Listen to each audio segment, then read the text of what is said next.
Hindi commentary सच में बहुत ही खराब हो रही है भैया, क्योंकि इसमें कोई match analysis, strategy, field setting की कोई बात नहीं करता, बट वही सिद्धू जी लंबे लंबे डायलॉग और बकवास। ऋतिक कह रहा है यार, देखो, it's all about point point of view. Hindi commentary वालों को लगता है कि आप मैच तो देख ही रहे हो ना, तो अलग से एनालिसिस सुन के क्या करोगे? सारा कुछ आपको दिख रहा है, कैसी गेंद थी, कहाँ पड़ी, कहाँ मारा, कौन उठा के लाया, छक्का गया कि चौका गया, कितने रन बने। तो उसको अलग से उस पर क्यों शब्द खर्च करने? आपको क्या नहीं पता? आपको ये नहीं पता कि मिर्जा गालिब ने क्या लिखा था? आपको ये नहीं पता कि राम पर गोली चली, घनश्याम को लगी तो मर गया रहीम। तो आपको, तिवारी। अब आपको, हाँ तिवारी, अब आपको ये भी नहीं पता कि जब मैं साउथ अफ्रीका गया हुआ था, मेरा पहला दौरा था, तो सचिन पाजी ने मुझसे ड्रेसिंग रूम में क्या कहा था। आज तो ये सचिन पाजी आए इम्पोर्टेंट हुए थे। तो ये इंपॉर्टेंट चीजें आपको अगर हिंदी वाले बता रहे हैं, तो आप लोग क्यों उनको रेडिक्यूल कर रहे हो यार? वो वहां ये बताने नहीं बैठे कि गेंद में कितनी रेव्स थी, क्या क्या कटर मारी, कि क्या किया, कौन सी सीम रखी, या फिर क्या फील्ड मूवमेंट करी, क्या फील्ड प्लेसमेंट थी जब विकेट गिरा उसके ठीक पहले, कौन सा प्लेयर कहाँ से कहाँ किया। ये तो आप टीवी पे देख रहे हो ना। आप उनके भरोसे मैच देखने आते हो हैं कि कमेंट्री में हरभजन सिंह आपको आके बताएंगे कि क्या चल रहा है मैदान। नहीं, बट मैंने एक क्लिप देखी सूरज जी सोशल मीडिया पे कि हरभजन सिंह अम, किसी कोई स्पिनर था, उसकी बॉल को बहुत अच्छे से एक्सप्लेन पिछले कर रहे थे। पिछले पिछले मैच की शायद वो क्लिप थी, शायद पिछले मैच की हाँ। थी। हाँ, तो ग्रिप्स मतलब बता रहे थे। जो जो भज्जू पा ने देखिए अच्छा कहा काम कि किया। हाँ, जो भज्जू पा ने कहा कि इस पे काम करेंगे, उन्होंने एक किसी उस पे रिप्लाई किया था कि इस पे काम किया जाएगा, तो वो दिखा, मतलब भज्जू पा is really working towards it now.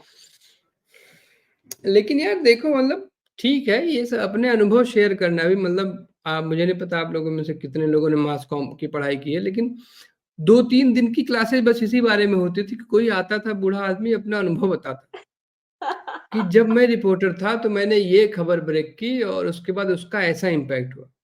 तो Hindi commentary like that only.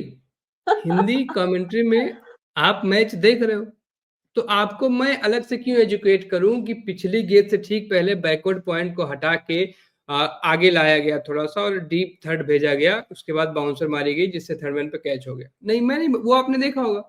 नहीं देखा तो आपने सब्सक्राइबर बदलिए, अपना टीवी वो बदलिए। सा, हाँ, वो साइड में आते हैं ना जो फील्ड प्लेसमेंट चेंज करते हैं, आप उधर हाँ, देखा करिए आपको दिख ध्यान रहा है से। भाई, टीवी एक विजुअल मीडियम है ना, देखने का माध्यम है, सुनने का नहीं। It's not radio. और है मैं वैसे टीवी पे मैं बिल्कुल। मैं बैठा हूँ, मुझे ब्रॉडकास्टर ने बिठाया, कुछ सोच समझ के बिठाया होगा ना। तो मैं आपको 4 किस्से सुना दूंगा, वो आप कल को किसी और को सुनाओगे तो आपका भौकाल बढ़ेगा कि इस सेंचुरियन में जो वो हुआ था उसके पहले ये घटना घटी थी। अब जैसे कोई कमेंटेटर अगर कमेंट्री में आके ना बताए कि जब 194 पे सचिन को वापस बुलाया राहुल द्रविड़ ने, तो उसके बाद सचिन ने अपने पैड्स भी नहीं उतारे और वो ड्रेसिंग रूम में चुपचाप बैठे रहे, पसीने से भीगे हुए, और किसी की हिम्मत नहीं हो रही थी कि जाके सचिन तेंदुलकर से कहे कि भाई प्लीज फील्डिंग करो। तो डरते डरते जॉन राइट वहां पर गए, उन्होंने कहा सचिन अगर तुम फील्डिंग करने नहीं जाओगे, तो जिस तरीके से इन्होंने पारी घोषित की, ऑलरेडी एक नेगेटिविटी फैल रही है। अगर आप फील्डिंग करने नहीं उतरोगे टीम के साथ, तो लोगों को सच में लगेगा कि टीम में 2 गुट बन चुके हैं।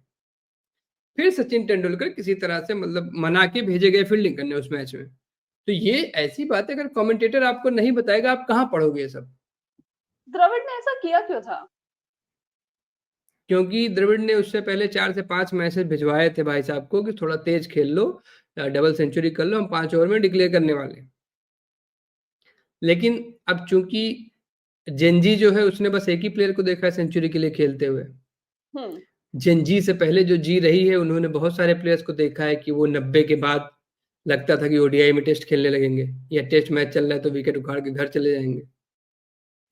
तो सचिन तेंदुलकर को कई मैसेज पहले भेजे गए थे कि आप डबल सेंचुरी अपनी कर लो, नहीं तो फिर हम जल्दी डिक्लेयर करने वाले हैं, शाम का हमको फायदा उठाना है, शाम में जो है थोड़ी सी थकी होगी उनकी बैटिंग बैटिंग टाइम की, जो बैटिंग साइड जो रहेगी, जो दिन भर जिसने फील्डिंग करी है वो फिर फील्डिंग। बैटिंग करने आएगा, थका रहेगा, तो थोड़ा ईजी रहेगा। तो लेकिन सचिन ने नहीं सुना, तो इस चक्कर में हो गया। अब ये सारी बातें आप, किसी ने लिखा ऑटोबायोग्राफी में पढ़ लेंगे, भाई ऑटोबायोग्राफी अंग्रेजी में आएगी, कितने लोग भारत में अंग्रेजी समझते हैं?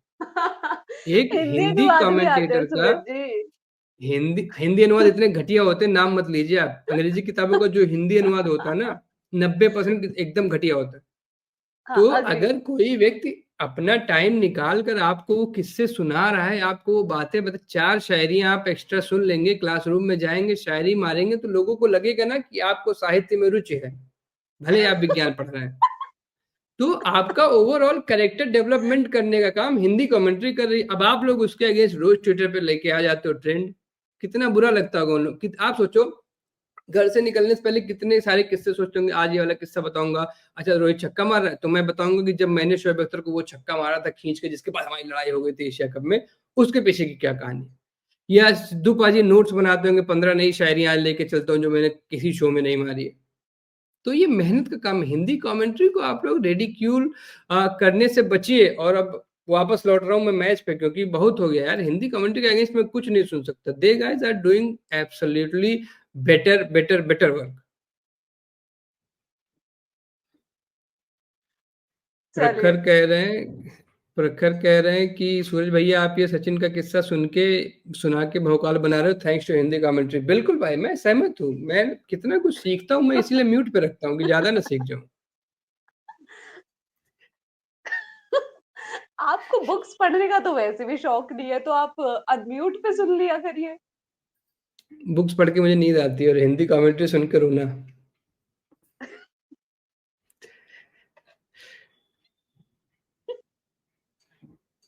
हाँ देखो, हर्ष कह रहे हैं कि बहुत बढ़िया बात है, कई लोग अप्रिशिएट करते हैं भोजपुरी कमेंट्री। भोजपुरी कमेंट्री में भी क्या होता है भाई, मैंने सुनी है भोजपुरी कमेंट्री।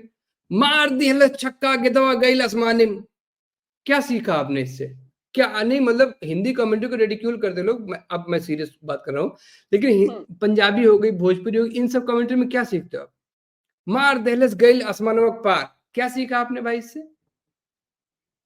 तो मतलब ऐसा नहीं है, ठीक है, वर्नाकुलर लैंग्वेज में जो काम होता है स्पेशली कमेंट्री का, उसमें कोशिश की जाती है कि लोग बोर ना हो। अपना अपना तरीका है फन फन बनाने का, अपना फनी रखने का चीजों को। और अगर आपको टेक्निकल एस्पेक्ट सीखने हैं तो आप पुराने टेप्स देखिए, टोनी ग्रेग को जाके सुनिए। और भी बहुत सारे कमेंटेटर हुए हैं, कोई मजबूरी नहीं है अब हिंदी कमेंट्री सुने ही बंद कर दीजिए। भोजपुरी नहीं बोल पाए सूरज जी, हमनी के आवेला लेकिन हम बोले कि नहीं चाहिला, काहे कि ओमा फिर अवधि मिक्स हो जाला। अब मैंने क्या बोल दिया मुझे भी नहीं पता, लेकिन कुछ बोल दिया मैंने।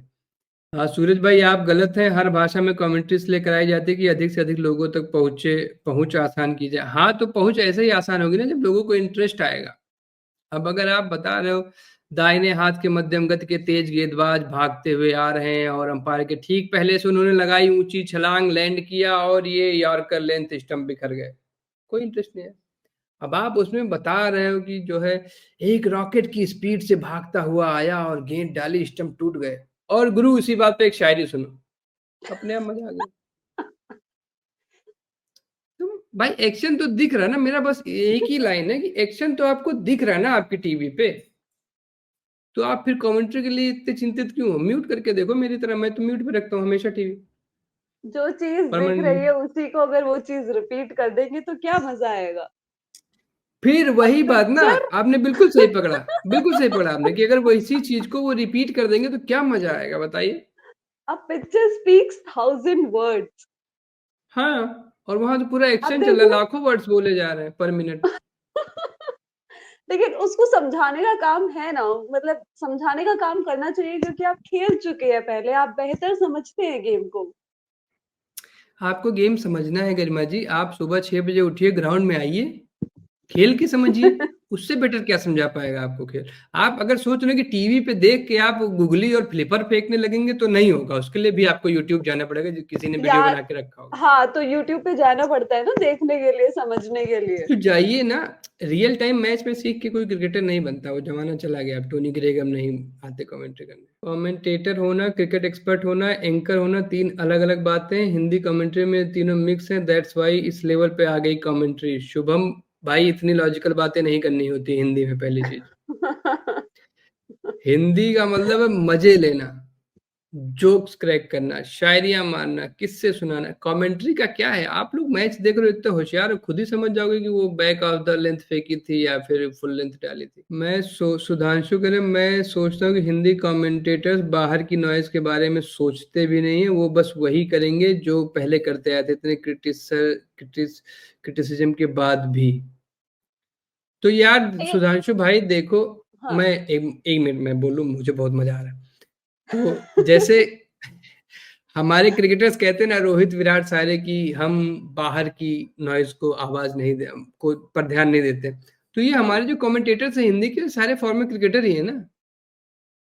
आपका जवाब आपके सवाल में ही है। अगर क्रिकेटर्स नहीं सुन रहे तो वो और आप बताओ, अंबटी रायडू हो गए और उनके साथ संजय मांजरेकर बैठे थे, राहुल द्रविड़ पिच का मुआयना कर रहे थे व्हील चेयर पे, तो इन लोगों को ये फनी लग रहा था, ये लोग हंस रहे थे। तो आप कमेंट्री छोड़ो, मतलब बेसिक इंसानियत भी नहीं दिख रही है मुझे, लेकिन ठीक है, मैं कौन होता हूँ जज करने वाला।